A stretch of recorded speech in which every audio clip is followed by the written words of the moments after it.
Hi hello welcome to my blog. Friends, ಇವತ್ತು ನಾನು ಬಿಸಿಬೇಳೆ ಬಾತ್ ಮಾಡ್ತಿದ್ದೀನಿ.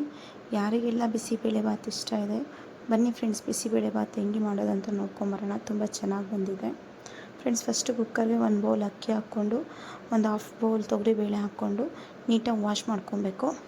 ನೋಡಿ, ತರಕಾರಿ ನಮ್ಗೆ ಏನು ಬೇಕಾದ್ರೆ ಹಾಕ್ಕೊಬೋದು. ತರಕಾರಿ ಹಾಕ್ಕೊಂಡು ಅದು ವಾಶ್ ಮಾಡ್ಕೊಂಡಿರಬೇಕು. ಮತ್ತು ಟೊಮೆಟೊ, ಈರುಳ್ಳಿ, ಕರ್ಬೇವಿನ ಸೊಪ್ಪು ಹಾಕ್ಕೋಬೇಕು. ರುಚಿಗೆ ತಕ್ಕಷ್ಟು ಉಪ್ಪು, MTR ಬಿಸಿಬೇಳೆ ಬಾತ್ ಪೌಡ್ರ್ ಹಾಕ್ಕೊಂಡು ಒಂದು ಚಿಟಿಕೆ ಅರಿಶಿನ ಹಾಕ್ಕೊಂಡು ಬೇಳೆ ಬೇಯೋಕ್ಕೆ ಎಣ್ಣೆ ಹಾಕ್ಕೋಬೇಕು. ಕಡಲೆಬೀಜ, ಹಸಿ ಕಡಲೆಬೀಜ ಆ್ಯಡ್ ಮಾಡ್ಕೊಳ್ಳಿ. ನಮಗೆ ನೀರು, ಬೇಳೆ ಮತ್ತು ರೈಸ್ ಬೇಯಿಸೋಕ್ಕೆ ಎಷ್ಟು ಬೇಕೋ ನೀರು ಹಾಕ್ಕೊಂಡು 3 ವಿಸಿಲ್ ಬರೋ ಗಂಟ ಬೇಯಿಸ್ಕೊಂಡು ಹುಣಸೆಹಣ್ಣನ್ನು ಕಿವುಚ್ಕೊಬೇಕು. ನೀರಲ್ಲಿ ಹಾಕ್ಕೊಂಡು 3 ವಿಸಿಲ್ ಕೂಗಿದ್ಮೇಲೆ ವಿಸಿಲ್ ತೆಗೆದು ಆ ಹುಣಸೆಹಣ್ಣನ್ನು ಆ್ಯಡ್ ಮಾಡ್ಕೊಬೇಕು.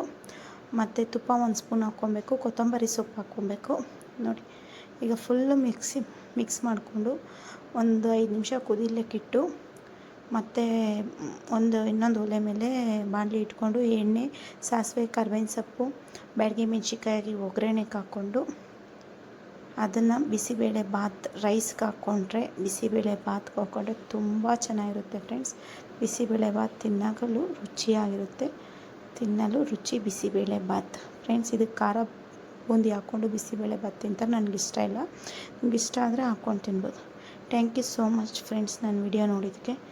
ನನ್ನ ಯೂಟ್ಯೂಬ್ನ ಸಬ್ಸ್ಕ್ರೈಬ್ ಮಾಡಿ, ಶೇರ್ ಮಾಡಿ, ಲೈಕ್ ಮಾಡಿ, ಕಮೆಂಟ್ ಮಾಡಿ ಫ್ರೆಂಡ್ಸ್. Thank you so